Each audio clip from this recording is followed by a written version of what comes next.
I can't hear you, Jodi.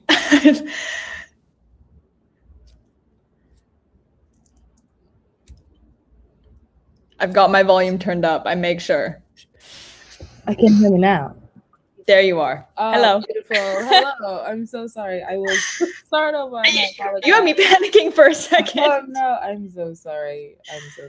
I will start over for our audience. I apologize for my brief technical difficulty, but my name is Jodi Minnis-Rolle. I'm the Curatorial Director of the National Art Gallery of Bahamas, and I have the pleasure of being in conversation with our very recent Curatorial Intern, Emily Voges. Emmy spent about, I think, 3 to 4 months with us at the institution, and one of the tasks that she was given was to respond to our collection. And just before I begin, I want to thank our Executive Director, Malin Ford, and our Board of Directors. And I will now introduce Emmy, and we can get into the wonderful exhibition that she's curated as an extension of her overall research. So Emily Voges is an emerging Bahamian art writer and curator. She pursued her Bachelor's of Fine Arts in Art History and Film Studies with a minor in English Literature at Concordia University in Montreal. Her research focuses on cultural production in the post-colonial Caribbean with an emphasis on issues in gender and sexuality. Emmy is now based in Nassau, the Bahamas. So Emmy, I'm going to turn it over to you, and I hope that our viewers enjoy this presentation. Thank you so much for the introduction, Jodi, and thank you so much everyone in the audience for joining me for this presentation today. I'm really looking forward to sharing this work with all of you. So I will start with sharing a little bit about myself, my research history, and what motivated the show initially. So like Jodi mentioned, I studied art history, film studies, and English literature at Concordia.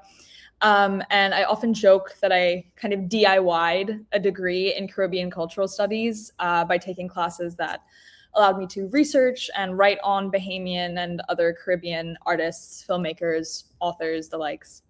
And a little over a year ago, I had the opportunity to present research that started out as a project for class and then turned into an expanded independent project at the SUNY Undergraduate Art History Conference. And in that talk, I discussed the works of various contemporary women artists and their use of postcards in their collage works. So I have examples here by Jory Rumanaya and Andrea Chung that I discussed in that presentation. And my thesis then was built around the idea that postcards function to objectify a place and its people, and that these artists sort of formally remix the colonial visuality that's embedded within these souvenir objects as a way of critically examining the interwoven processes of colonizing land and colonizing the female body. My degree was quite interdisciplinary by design, and I've always been interested in how ephemera specifically and everyday objects determine themselves as really significant in broader visual culture. And I ended up really centralizing that thinking around postcards. So fast forward, I'm interning with the Curatorial Department at the National Art Gallery of the Bahamas, and Jodi asked me to curate a show for the project space from the National Collection. And a good portion of the National Collection is made up of vintage postcards, which were privately donated in 2012. They've been featured in various exhibitions, but there hadn't ever been a show that was just about that specific archive. And I wanted to take that opportunity to continue my thinking about postcards in their complete form and not just the image themselves the way that I had done previously. So in my curatorial statement, I said that Space for Message is an examination of the colonial postcard and the function it holds within Bahamian visual culture. The object's ontology as a commodity designed to be purchased as a souvenir and taken away, never to return, is what motivates the show. Postcards circulate and naturalize touristic fantasies about a place. And in the Caribbean context, they can be a literal manifestation of the objectification of a people, a culture, and a landscape. They are fundamentally romantic objects for those who exchange them, an hors d'oeuvre of a memory. For the sender, they are evidence of ownership for their experience of the tropics, and for the receiver, they are portals, invitations to access that experience through a curated memory. The imagery of postcards presented in this exhibition affirm the colonial era attitude towards the Bahamas as a place to be collected and owned. Each time an image is produced, there is a decision made about what is and what is not worth documenting. A postcard is the result of that importance being repeatedly reaffirmed by its photographer, the printing company, and the thousands of individuals who purchase it. This process maintains the imagery that codifies these complex illusions central to tourism, both as an industry and as a personal experience. Space for Message ultimately asks how these objects lay the foundation for how the Bahamas has been commodified and consumed, and to what extent the contemporary national image still depends on it. I'll also take this moment to note that my research and my thinking is indebted to various scholars that came before me, namely Dr. Gail Saunders, Dr. Ian Strawn, and Dr. Krista Thompson, whose work on race, class, visual culture, and colonialism with all the suffixes or prefixes, this work really could not exist without. And I would also like to take the moment to thank the amazing curatorial team at the NAGB, Jodi, Chardo, and Letitia, for their help with the show. There's a lot of labor that goes into producing a show that's worth presenting, and their help with everything from my thinking to editing to installing is why I get to have the pleasure of presenting any of this today, and I am extremely grateful for that. So thank you. So to get into the research. As I was looking through these postcards and beginning to think about them, certain themes of hyper and invisibility really rapidly emerged and are really most evident and most salient in the postcard that kickstarted my thinking for the show. So as I was scrolling through the catalog of all the objects in the collection, this postcard jumped out at me. This is titled "The Last African Slave, Nassau." When I first saw this image, I was honestly quite taken aback by the caption. And initially, I assumed it was a purely sensational caption that was put on the image of a random Bahamian man because it would make the card sell. And with further research, what Jodi and I speculate to be the truth about this image is, and this postcard, is somewhere in the middle. So the Bahamas was an active site of the transatlantic slave trade.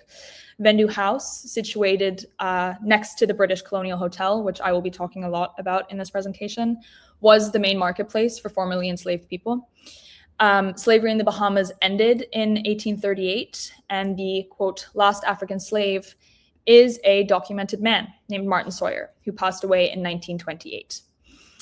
Though it cannot be explicitly confirmed, the dating of the postcard and the timeline of Sawyer's life does make it possible for this postcard to be a depiction of him. He was forcibly removed from Africa, records don't specify which country, as a young boy and sold at Vendu House, and eventually passed of old age. This one obituary states that he, quote, longed for the Africa which he only remembered faintly, and remembered his tribal language and sang African songs. The man in the image is playing some kind of finger piano, and this is an instrument that has many variations of its form, but is common in West Africa, where Sawyer most likely would have been from. So there's multiple levels to the caption's hyperbole. Firstly, it categorizes him as a slave in the present tense, despite Sawyer having been a free man for the majority of his life. This image would have been taken in 1890, really at the earliest, by when he would have been freed for 52 years. And secondly, he was actually not the last surviving formerly enslaved person at the time. There were at least two women, Sarah Taylor and Harriet Blatch, who shared his origins, who actually outlived him.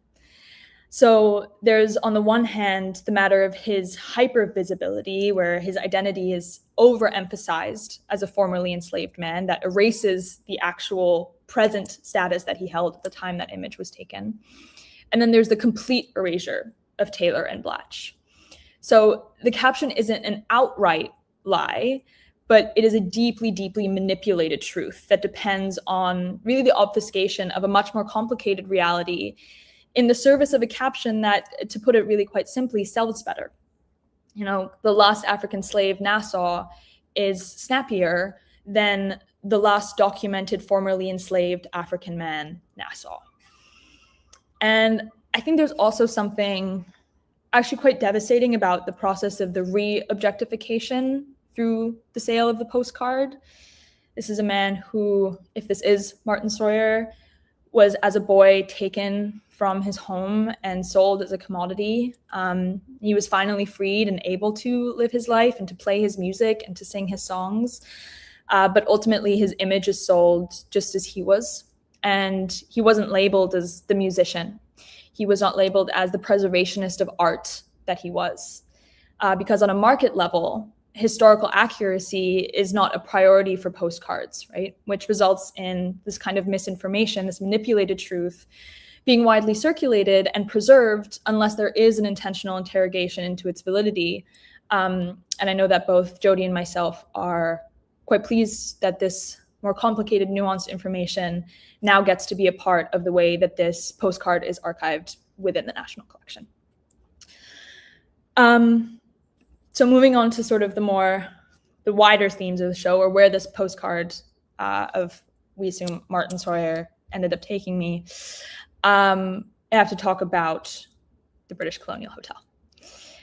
Early tourism in Nassau was largely dependent on the success of the British Colonial Hotel. And it's where a lot of the essential fantasies around the island were germinated. It was erected in 1900 on the former site of Fort Nassau and was built by American businessman Henry Flager. The hotel went through a series of minor name changes. The postcards in this collection have Hotel Colonial or Colonial Hotel on their faces, which dates them before the 1922 fire, which destroyed the hotel. It was then reopened in 1923 under the name the New Colonial Hotel, and then was later renamed the British Colonial Hotel in 1932 after Sir Harry Oakes' acquisition. And that's what I'm going to keep calling it throughout this presentation. Throughout all of its iterations, it remains one of the most long-standing symbols of Nassau's exploitation as a tourist hub, and has always been foreknown. The hotel is, I think, really a titular example of the ways that colonialism continues to hide in plain sight and the historical implications of what colonialism brought to this land. Until the 1950s, the hotel was strictly segregated and did not permit Black locals or tourists to stay on the premises. Even employees at the hotel were brought in from Cuba or other West Indian islands, and it was not until after the time of these postcards that Bahamians were finally hired after significant protests from local laborers, and for a long time it was only as bellboys. It was also the tallest building in the colony when it was first erected. So it dominated the downtown space physically just as much as it did economically and symbolically as a sign of colonial power. In the present moment, there is a dissonance between its name and the nation's current independent status, and that anachronism deserves, I believe, serious critical examination. There's also evident tension between the postcards showing locals inside and out of the hotel. These intentionally separated worlds collide only to exoticize the island while maintaining this glaringly white Euro-American consumer base. The hotel's representation in the postcard highlighted an exclusivity and distance from New Providence at large, and the front facade of the hotel, which is visible from Bay Street and therefore the wider Bahamian public, was rarely captured and used for postcards and is not included at all in this specific collection that the NAGB has. So the imagery of the Colonial Hotel presented here really emphasizes its gardens, its view from the harbor, spaces that are either impossible or inconvenient to view as a local and never up close. So this reinforces the insularity that most hotels and tourist advertisements still to this day play upon to support their constructed sort of paradise models. And the memories that tourists would then take or send away remain decidedly within these views that are restricted to their very select experiences. The British Colonial is also, as I mentioned before, right next to Vendu House on Bay Street. Of course, it hadn't been an active site of the transatlantic slave trade for many years when the hotel was erected. But my analysis of the way that these sites are depicted and circulated through the postcard does, I think, necessarily take into account this complete historical narrative. You know, the quote-unquote lost African slave is shown, the market at Nassau, which you'll see later, is shown. Of course, the Colonial Hotel is shown, Grants Bain Town, which I'll talk about in a minute, as advertised as a sight to see. But the essential connective tissue between these spaces is really obscured. And these moments are cherry-picked so that the transatlantic slave trade and the actual physical site of Vendu House, which stands between the hotel and the markets, is shadowed just enough that the existence isn't outright denied, but is carefully ignored in such a way that the paradise fantasy is really easily maintained.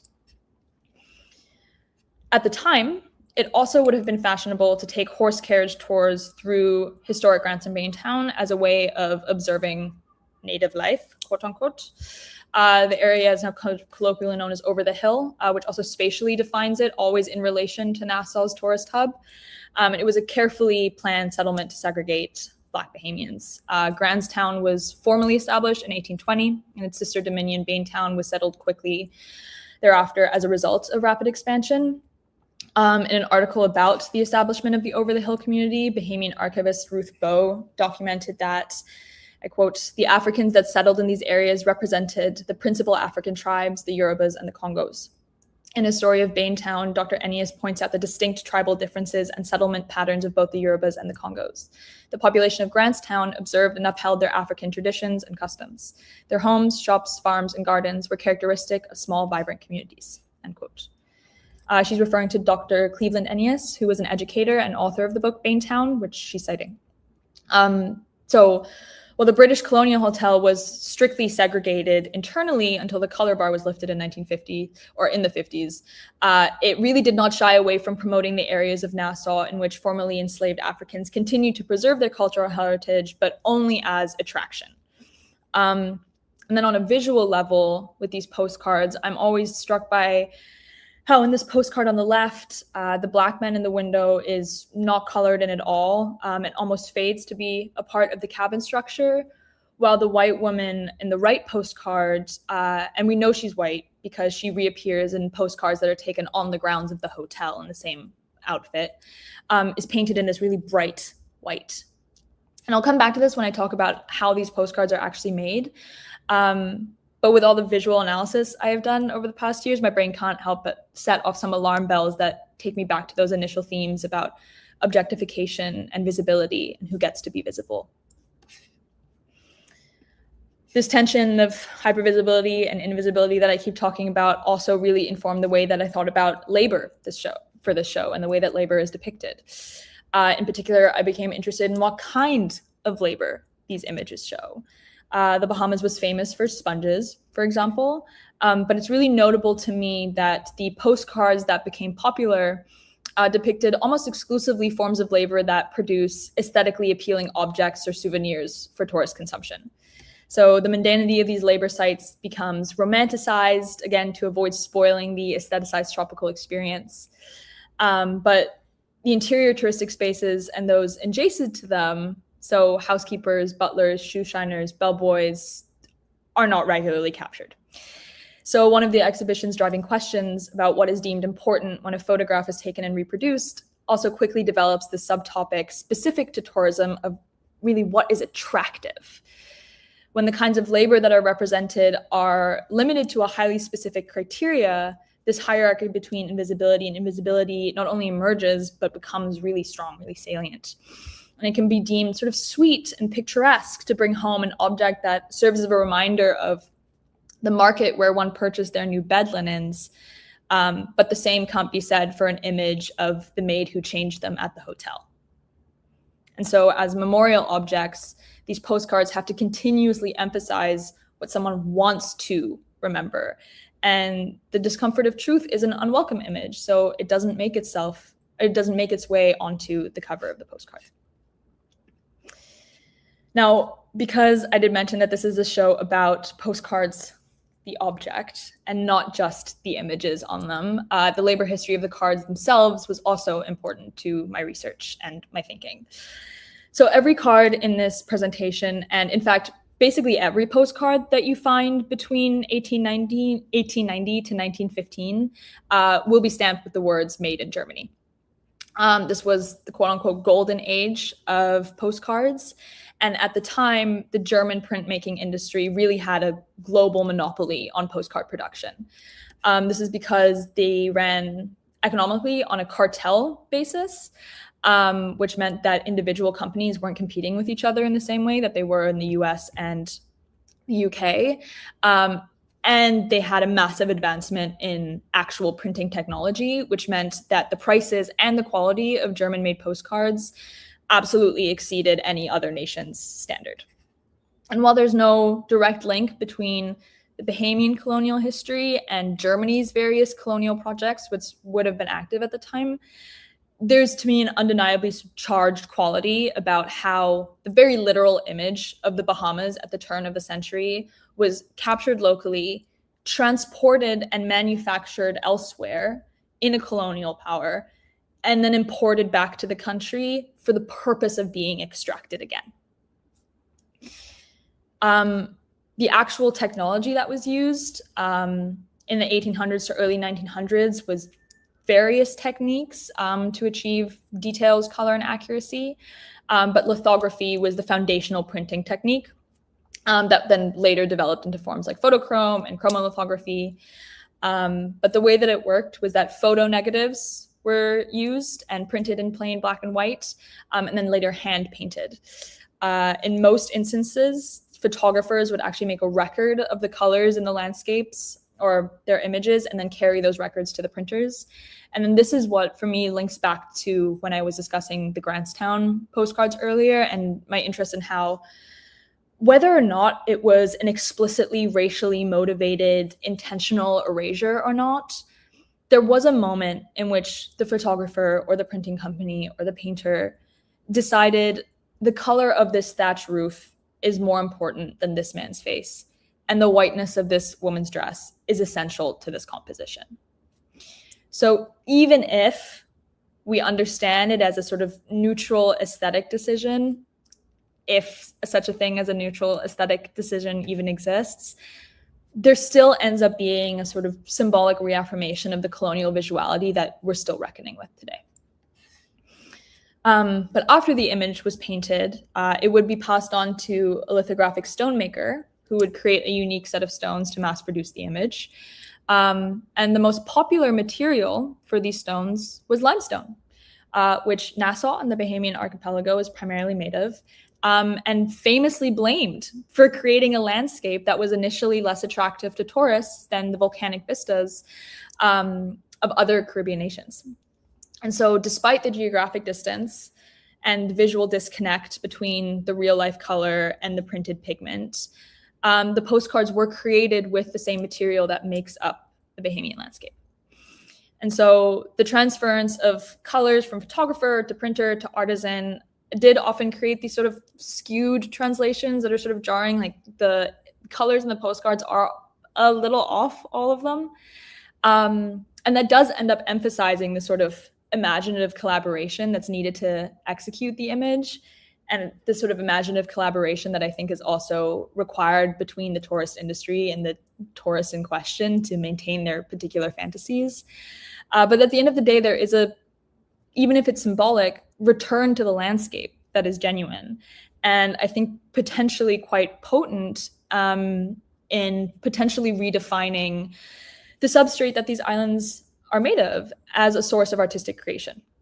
And so the question for me, and the direction that I think I'm going to continue with this research, is just a matter of what is created and to what ends, and how can these methods and their resulting objects be potentially reappropriated for an anti or decolonial visuality. So what now? I do intend on continuing this research as either an independent project, or I hopefully will be pursuing a master's or finding another way to formally elaborate on the project. But I wanted to share this little kernel because in my reading, I came across this throwaway line that says, "I recall reading that as the black and white cards came off the press, they were passed from hand to hand around a table where a team of trained women artists, each with her own brush, was responsible for one color." So to me, this was kind of bombshell information, but unfortunately there's no citation. So I've been on a little bit of a goose chase to help, or to try and find material that helps me verify this information potentially. because I think it does open up a whole other layer of really the sort of feminist dimension, again, linking back to the erasure of women specifically in this broader narrative. And I think it also could potentially connect back to my thinking around Sarah Taylor and Harriet Blatch in this specific postcard narrative. And I would like to expand that research further. I would also like to continue thinking about lithoprinting itself and to continue theorizing around limestone and its place within this conversation that I'm having around and hopefully with these objects. And even if this specific kernel doesn't turn out to be as explosive as I thought, I am extremely enthusiastic about all of the avenues that it might take me down, and I do hope that I'm able to continue sharing it. So that's it from me. Space for Message will be up in the project space of the NAGB until July 31st, so only one more week, and I do encourage you to go see it if you can. So thank you so much for your time and attention. Well, thank you so much, Emmy. That was, even though I was present with the research from beginning to end, excuse me, it was still like so wonderful to hear the through lines and I wouldn't even say through lines, but it's almost like a map that you're creating with this research where the more you dig in, the more you find like ways that these postcards, which are, just like maybe 3.5 inches by 5 inches, like hold so much history, and it holds such a multiplicity of like origins that just connect us back to our like global placement. I think that that's something that I'm quite interested in when you continue to talk. But I wanted to go back to the beginning of your presentation where you started to talk about the postcards that were present in the work of women artists like Lavon Bell and Andrea Chung. Can you speak to some of the commonalities or the similarities between the ways in which they use postcards and the ways in which and how that helped you to kind of like map your entry into the collection and the postcards specifically? Yeah, absolutely. So they all either literally use the postcards in their collage work or use them as reference points in the way that they pose their figures in their artwork. And it's always grounded in this idea that the postcard, like I was saying before, is one of the most literal examples we have of a landscape. And I don't talk about the female body so much in Space for Message in particular. But many postcards, not so much in the colonial era, but later, do feature women and women's bodies, and oftentimes, quote unquote, native women as a source of attraction in the same way that previously the market on Bay Street would have.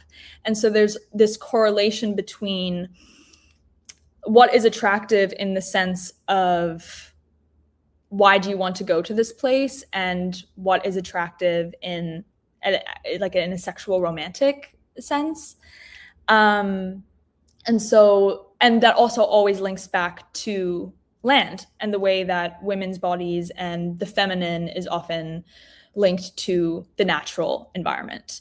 And so when I was first going into this specific collection, those are the things that were defining my thinking. And that's also why I'm so keen on expanding specifically the part of the research that brought me to Sarah Taylor and Harriet Blatch, because I'm really curious about the way that they were erased, and then thinking about, well, what kind of women make it to the postcard. I included one in the presentation. The caption is like Congo woman at market. She's someone that's producing some kind of commodity that the tourist can then take away. She herself is not the commodity in that instance. And what does that say about also the way that like the objectification of women depends on a sort of a racialized sexualization as well. And yeah, I'm waffling on a little bit, but that's what's informing my thinking. No, it's okay. Our brains waffle in the same way, so I was like, yeah keep going. But I think what's really interesting is that you have these postcards, I believe, like you said, a lot of them date pre-1920, which would have been in Bahamian history this like turn for us, not just like, you know, the 1900s turn of the century, but it was an economic turn for the Bahamas, because we would have had so many other attempts at building industry that failed, like agriculture and wrecking and other like forms of that were just like unstable, these industries, and the economy was unstable. And then you had like it between 1910 and the 1920s, this like neo-colonialistic interest. And I think sometimes when we think about the 1900s, we don't think of it as neo-colonialism because of it's so close to like the 1800s. But in that period, we had so much like foreign, specifically South Floridian American investment in the Bahamas, especially within the northern Bahamas, like Bimini and Grand Bahama and New Providence. And the postcard becomes this like microcosm in a larger advertisement scheme within the early 1900s. And I think one of the things that came up as you were talking, that I was thinking about the history of postcards, specifically about them, their history being this like small letter, and you could write to your friend, and it's supposed to be secured. And there was this like need for what's the word? Mommy brain shows up at the wrong times, but this need for kind of like hidden messages, right? Or these like intimate messages. And the letter then turned into kind of stationery, the stationery turned into postcard. And you have the postcard as like the small intimate thing that I love. We have a question, and I'll pivot it in a minute. Thank you so much, Sasha. But you have this postcard that and I think it goes back into Sasha's question. Do you see any differences or similarities in themes of photos that were produced during the same time? Like I believe that the imagery was the same. I think you may agree with me. But this like wider, kind of like very specific, racialized, exoticized imagery then becomes like an intimate thing to like change. Like it's intimate to have like this mass produced, maybe like thousands of photos of postcards about of the last African slave be like an intimate card that you give to somebody. And I think like that paradox is what is like kind of like blowing my mind as I heard you speak. But can you speak to Sasha's question? I can.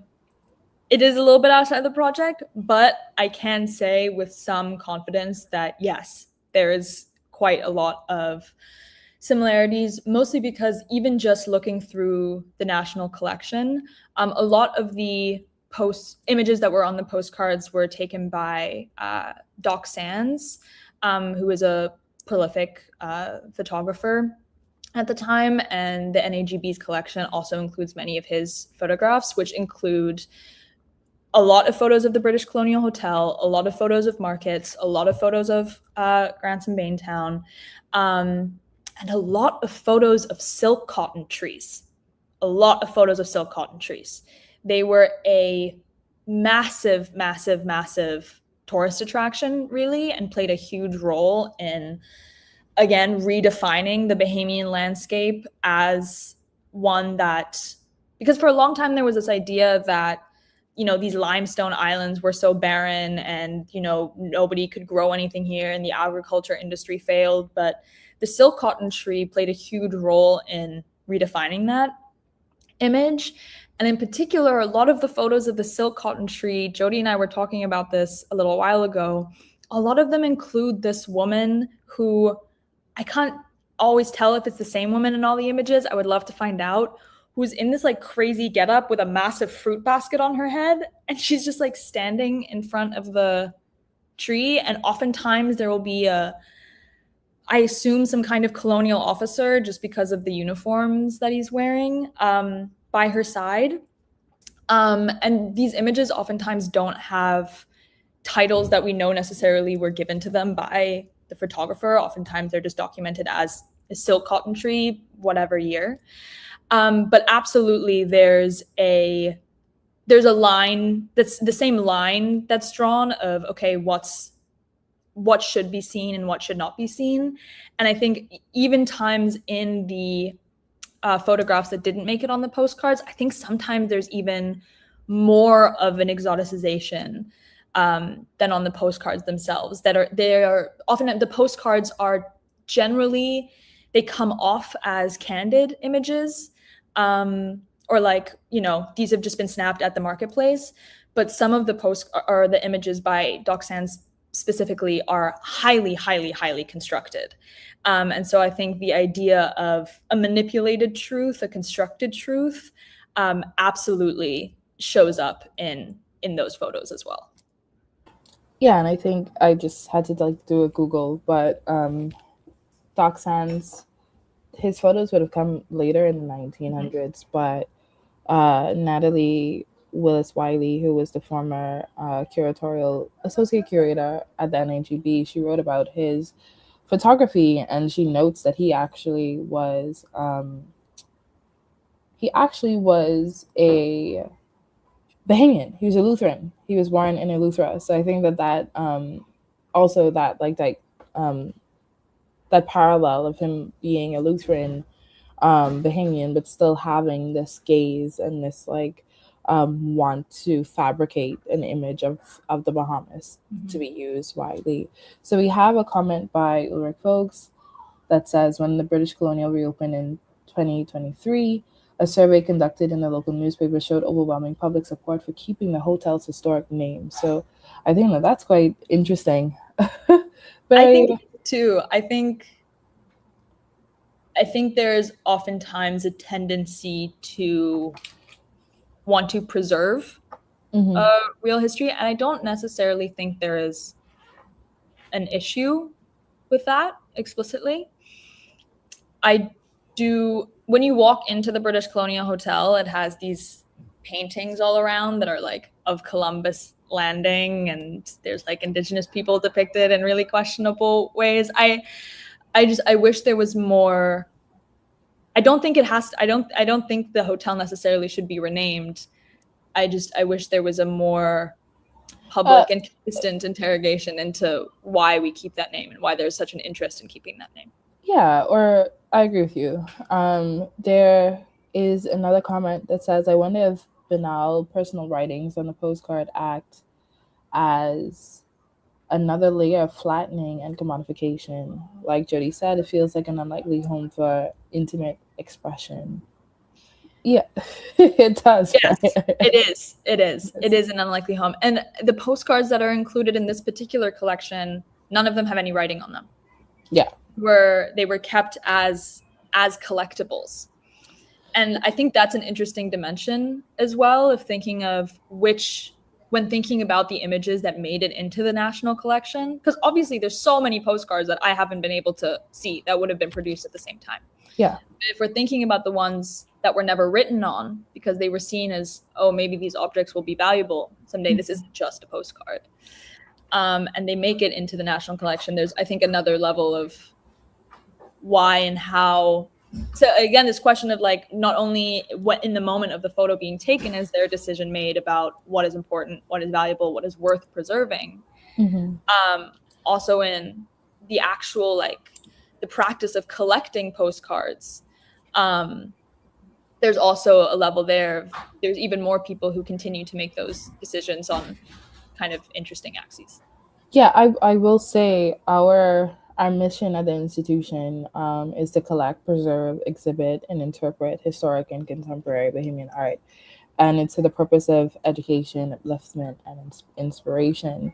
And some of the ways in which our collection is made up is through acquisitions, where the NAGB goes out and acquires work, historic and contemporary work, by living and deceased artists. But then we also have like a great part of our, I think it's another sense of a community engagement, where we have donors that donate things that they believe should be preserved and interpreted, and for public education. And these postcards are a part of that like donated work. So those postcards were donated to the institution, and now they serve as what we're doing now, a space for us to like critically respond, and for us to also think of as curators. Because I think one of the things that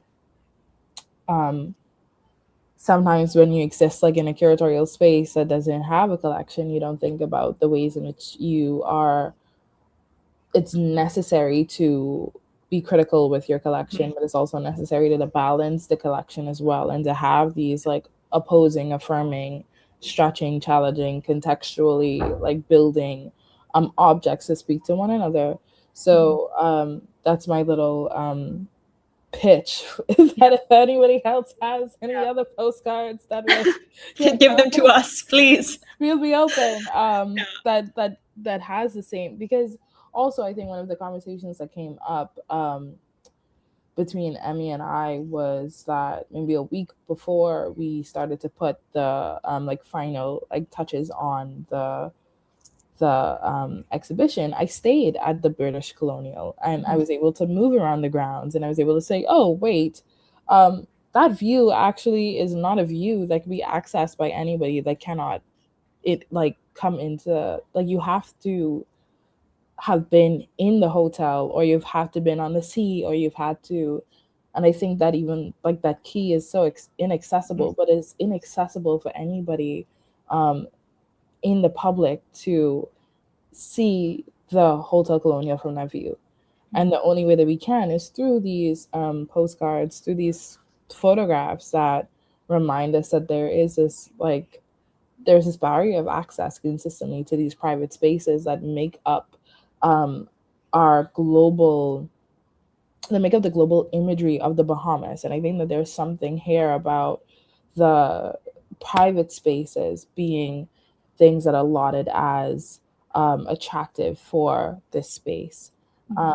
And it is now 12:43. So if we have any other comments, if we have any other questions, we have a comment from Malin Bacchus. It says, sometimes leaders need to be smart and make a change. You don't have to do what a survey says. And I think that heard it from the leader of the institution. Okay, let the record show the leader of the institution said it, and not me. But I think it'd be great. It'd be interesting to have that conversation again. But are there any other questions from the audience? Because Emmy and I could talk about this for the next 2 hours. I have time. Yeah. Okay. I don't think we have any more comments. But thank you, Malin. I'm so glad that you enjoyed this presentation. I enjoyed the presentation. Emmy, it was such a pleasure working with you. Likewise. I had a thought that the first time we worked on a curatorial project was the From Columbus to John Canoe exhibition in Santiago, Cuba, where you ended up being our jump in de-installer. So and that was, over 11 years ago. So it's great to see the way that you have matured in your curatorial vision, in your research, in the ways that you access collections and bridge all of these knowledges, this wealth of knowledge that you have. So thank you once again, Emmy. The show is incredible. So yes, please come and see the show. The NAGB is open to the public Tuesdays through Sundays from 10 a.m. to 4 p.m. You can check our website to make sure that I am correct. The exhibition is on view until July 31st, so you have time to see it.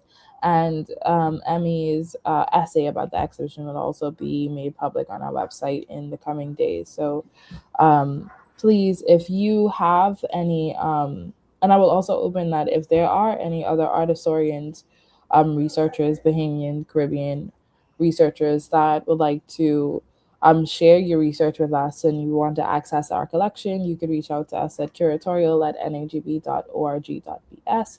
And I thank you all once again for your time, and I hope that you continue to enjoy your day. Thank you so much. Of course. Bye, everybody.